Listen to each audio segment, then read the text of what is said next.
Welcome everybody to our first Lionz Den short. One of the things that when we were coming up with the concept of Lionz Den, the format was one of the things that we really struggled with. We knew we wanted to do the table conversations and be able to have different conversations amongst us, but there were other things we wanted to do also. We want to do different reviews on products that we use, different things that just kind of enrich our lives, make us happier, feel better. And we were a little concerned on how that would look, combining the two. So what the happy medium was coming up with the Lionz Den shorts.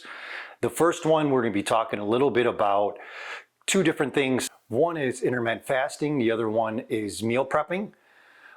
They kind of go hand in hand for me, and actually quite a few of us do both. Intermittent fasting, I've been doing for about 5 years. Intermittent fasting is basically when you're picking a set period of time to eat. I personally do 8 hours, so you're confining all your eating to those 8 hours. Outside of the 8 hours, you could either do water or black coffee. You don't want to be doing anything that has any sugars. It's worked out great for me. When I used to eat out a lot, one became very expensive and extremely unhealthy. So when I came across intermittent fasting, loved it, stuck to it, been doing it now, like I said, for about 5 years.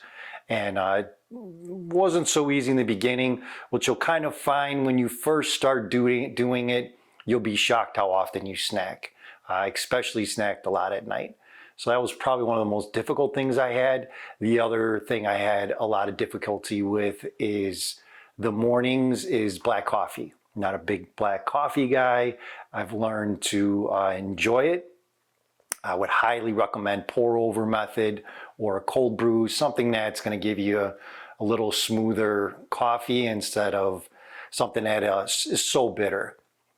But the setup I kind of have out here today, Monday is my day, usually is when I'll start prepping and doing the meal prepping. The meal prepping goes together with intermittent fasting is because I have all my meals with me. Kind of prepare them all ahead of time. Usually it'll be, in my situation, I'm cooking once a week and I'm preparing probably about 4 or 5 different meals. For me, I don't want to eat the same thing every day, so I try to switch it up as much as possible. So this way I have something different when I'm eating 2-3 times a day. The other thing is with the meal prepping is for sure you want something to make sure you're watching your portions. So portion control along with intermittent fasting is probably one of the most 2 important things to better health and kind of keeping an eye on yourself, keeping an eye on your weight.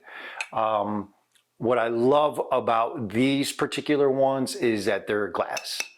So, you know, what I found over the years of cooking in plastic, one, sometimes I feel like it has a taste, leaves a taste in the food. And also I feel like I was just kind of burning through them. They just kind of get warped over time. You keep washing them, you're cooking in them. With the glass, much smoother, obviously lasts way longer. And most importantly, you're keeping them. So you're not throwing all this plastic crap in the garbage. You're maintaining and being able to hold them for a long time. But as I said, does give you the most flavor.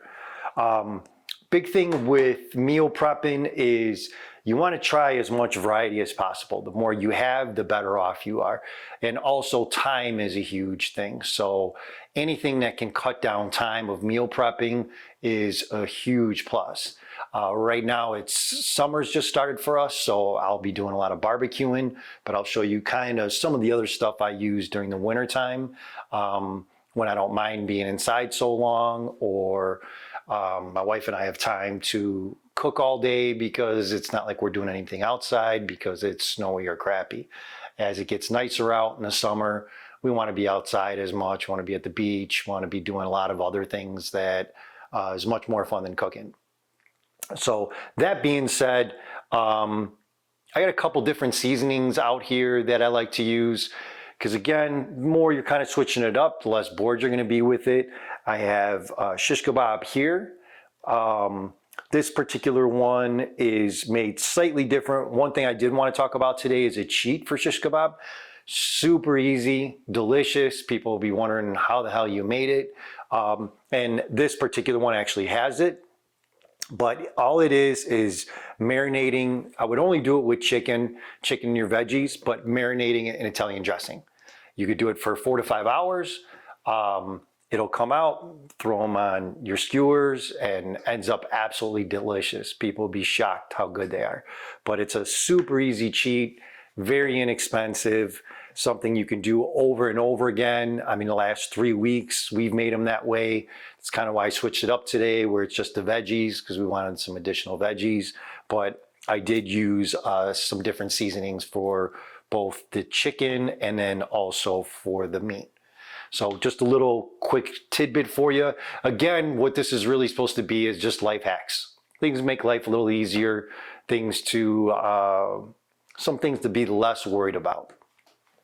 One of the things that I do use in the wintertime is Sous Vide. I probably get more questions about this than anything. What this essentially is this goes in a tub of water. You can put, you can really cook, well, you can't cook any kind of meat, chicken, red meat, fish, you name it. That has to be in an airtight pack. So I personally use a food saver, which we can do a review on at a different point in time if any of you have any questions about it. But you can use Ziploc bags. The thing with the Sous Vide is whatever you're making is going to come out absolutely perfect. So if you ever ate at any high-end steak restaurant, more than likely it was prepared with a Sous Vide and then charcoaled on the top. So what you kind of do is, again, this gets put in water, all your meat gets put in water, and then after that, you do a quick sear on, you could do a cast iron skillet, or you could do it on the barbecue. You'll have perfect steak, perfect chicken every single time.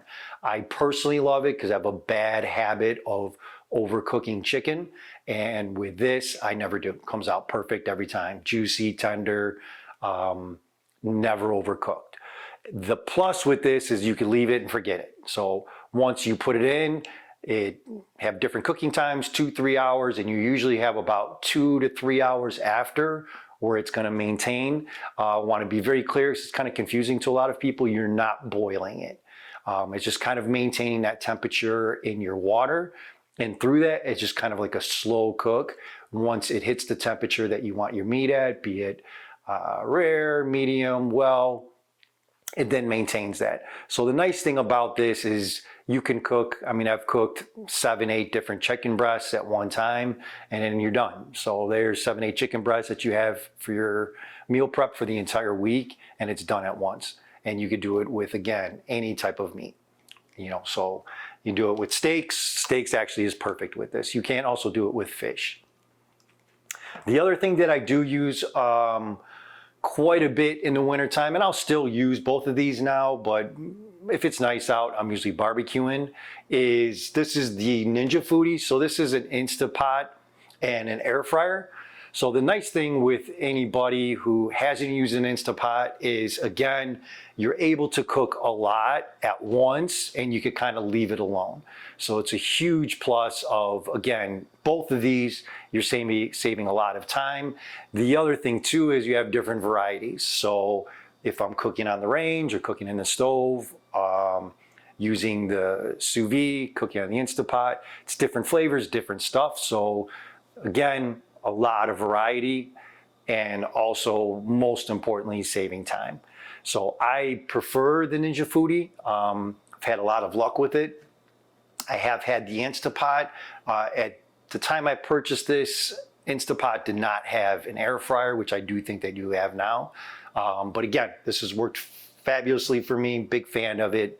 Highly recommend it.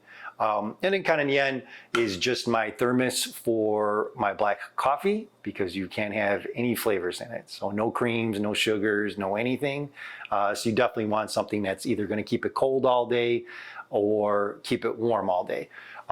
Me personally, in the summertime, I'll go to a cold brew. Cold brew is going to take all the bitterness out of all your coffee, so it's a really nice way to make coffee. And again, with intermittent fasting is essential if you're going to have coffee. And then in the summer, I'll do a pour over method, which I could definitely show at a later point in time. So again, this is our first Lionz Den short. Thank you all for your time. Please like, comment, subscribe. Questions about any of this stuff that you see, feel free to ask. But we'll be talking to you soon. Thank you again.